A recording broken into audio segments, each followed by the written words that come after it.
फिर हम देखें the plate heat exchanger design should be avoid high pressure differentials as the high shear rate associated with this could result in premature damage to the milk fat globules। हम ये भी ध्यान रखें कि जो हमारा हीट एक्सचेंजर है उसमें हम प्रेशर को हाई प्रेशर डिफरेंशियल ना रखें, उसको अवॉइड करें हाई प्रेशर डिफरेंशियल। अगर हाई प्रेशर डिफरेंशियल रखते हैं तो क्या हो जाएगा, प्री मैच्योर डैमेज हो जाएगा फैट ग्लोब्यूल्स में। This damaged cream would be unstable and liable to cause problem on subsequent handling prior to butter making। क्या होगा, अगर डैमेज हो गया तो would be unstable and liable to cause problem on subsequent handling prior to butter making।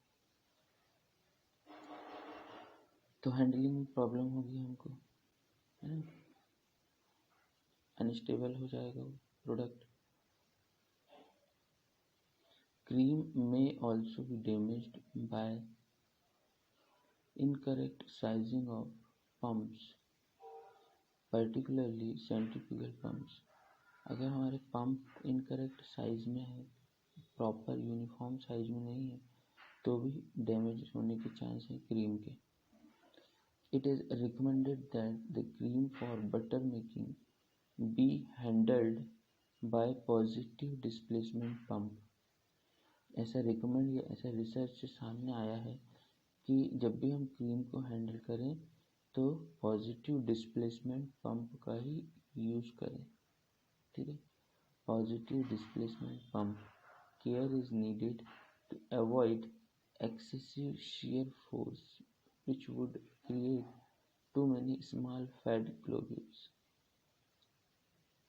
Care is needed to avoid excessive shear forces।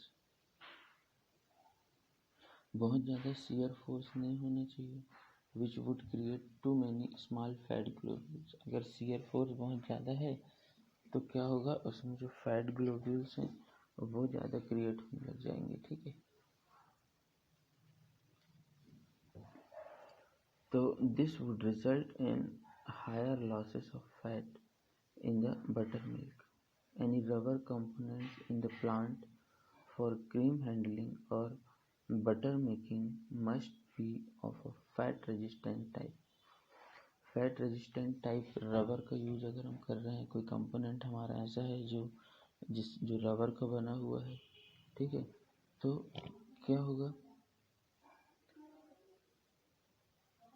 वो fat resistant type होना चाहिए, ठीक है। फैट रेजिस्टेंट होना चाहिए और फैट से उस रबर को कोई इफेक्ट नहीं पड़ना चाहिए।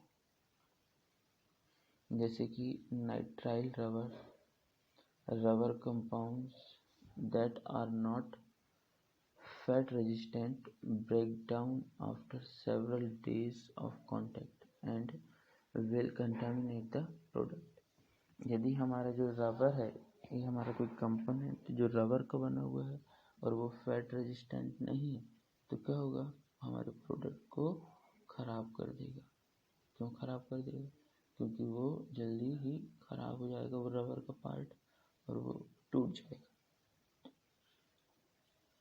तो सबसे पहले मिल्क, रॉ मिल्क है, यहाँ पे दिख रहा है रॉ मिल्क स्टोरेज टैंक है ये, ठीक है। सबसे पहले जैसे ही हम प्रोसेस स्टार्ट करते हैं, जब हम मार्केट से मिल्क लेके आते हैं तो हम रॉ मिल्क जो रहता है वो स्टोरेज टैंक में डालते हैं, फिर प्री हीट करते हैं उसको। दूसरे नंबर पे जो है प्री हीटर लगा हुआ है, इसको हम क्या करते हैं, प्री हीट करते हैं, ठीक है। प्री हीट करते हैं, उसके बाद फिर क्या करते हैं, हम सेपरेटर लगा हुआ है तो हम क्या करते हैं, उसमें से सेपरेटर से हम क्रीम को सेपरेट करते हैं by the process of churning. Cream separate हो गई, उसके बाद हम उस क्रीम को क्या करते हैं, कूल करते हैं क्रीम कूलर में। फोर्थ नंबर पे क्या है, क्रीम कूलर। उसके बाद है क्रीम स्टोरेज टैंक।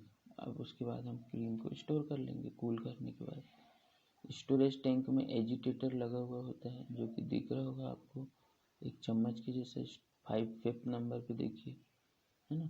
तो उस एजिटेटर से हम उसको एजिटेट करते रहते हैं। क्यों एजिटेट करते हैं, पहले क्लास में हम पढ़ चुके हैं, बार बार बताने की ज़रूरत नहीं। उसके बाद 6 नंबर पे हमारा बैलेंस टैंक, ठीक है, बैलेंस टैंक है। फिर उसके बाद हमारा हीटर लगा हुआ है 7 नंबर पे, हम फिर बटर को क्या करें, हीट करें। फिर उसके बाद 8th नंबर पे क्या लगा हुआ है, डी गैसिंग। 8 नंबर पे क्या लगा हुआ है, डी गैसिंग। जो हमने बटर को गर्म किए थे उसमें गैसेस बन गई है, तो हम उसको क्या करेंगे, गैस को बाहर निकालेंगे। ये वाटर वेपर है, तो उसको क्या करेंगे, बाहर निकालेंगे। फिर उसको कूल करेंगे 9th नंबर पे। फिर 10th नंबर पे क्रीम रैपनिंग टैंक है, तो क्रीम को कुछ समय के लिए यहाँ पे रखते हैं, ठीक है। उसके बाद फिर स्टार्टर कल्चर मिलाते हैं 11th नंबर पे, स्टार्टर कल्चर मिलाएंगे, ठीक है। 11th नंबर दिख रहा है आपको, स्टार्टर कल्चर मिला के फिर उसको हीट एक्सचेंजर में भेजेंगे। हीट एक्सचेंजर 12 नंबर पे है, ठीक। हीट एक्सचेंजर में भेजने के बाद फिर हम उसको 13 नंबर पे क्या, बटर चर्न, उसको फिर बटर को हम चर्निंग प्रोसेस से इसको चर्न करेंगे। ये बैच प्रोसेस है, यहाँ पे जो शो हो रहा है वो बैच टाइप का है, ठीक है। 13 नंबर पे क्या है, बटर चर्न दिख रहा है आपको, बटर चर्न, यहाँ पे बटर चर्न हो रहा है, ठीक है। उसके बाद हम कंटिन्यूस बटर मेकिंग मशीन, ये कंटिन्यूस बटर मेकिंग मशीन है, कहाँ पे है, 14 नंबर पे कंटिन्यूस बटर मेकिंग मशीन है। यहाँ से हम बटर बनता है कंटिन्यूसली। उसके बाद है बटर पैकिंग, 15 नंबर पे क्या हो रहा है, बटर की पैकिंग हो रही है, ठीक है। और साल्ट कंटेनर 16 नंबर कहाँ पे है, ये है 16 number salt container, salt add कर रहे हैं। तो ये हमारा पूरा ऐसा प्रोसेस है, फ्लो चार्ट। जब अगर बटर मेकिंग प्रोसेस आई आपको तो ये बना के आइएगा, ठीक है। अब देखते हैं चर्निंग क्या होता है। हमने चर्निंग बहुत बोले, यहाँ पे चर्निंग क्या होता है ये देखते हैं, ठीक। The purpose of churning is to destroy the 5 to 10 nanometer thick fat globule membrane in which the butter fat exists partly as a liquid। हमारा चर्निंग में मेन, चर्निंग प्रोसेस में हमारा एम क्या होता है, हम जो फैट ग्लोब्यूल्स है जिनका साइज 5 to 10 नैनोमीटर है उनको हमको ब्रेक करना है, ठीक है। उसके बाद liquid fat should leave the fat globules and coalesce to form fat agglomerates और बटर ग्रेन्यूल्स। फिर ये जो लिक्विड फैट है, लिक्विड फैट जो वहाँ से हम जब चर्निंग करें और जो थिक फैट ग्लोब्यूल को ब्रेक करें, वहाँ से लिक्विड फैट रिलीज होता है और उसके बाद में क्या होता है, वो किसके फॉर्म में आ जाता है, फैट एग्लोमेरेट्स या बटर ग्रेन्यूल्स के फॉर्म में आ जाता है, ठीक है। For agglomeration of fat globule into butter granules to take place, it is necessary that part of the fat be in crystalline form. The rapid motion of the fat globules in relation to each other, aided by collision with surface and by high turbulence, cause the fat crystal to penetrate the membranes as they become progressively thinner, ठीक है। Free fat finally emerge from the porous parts of the membrane and fat agglomeration take place.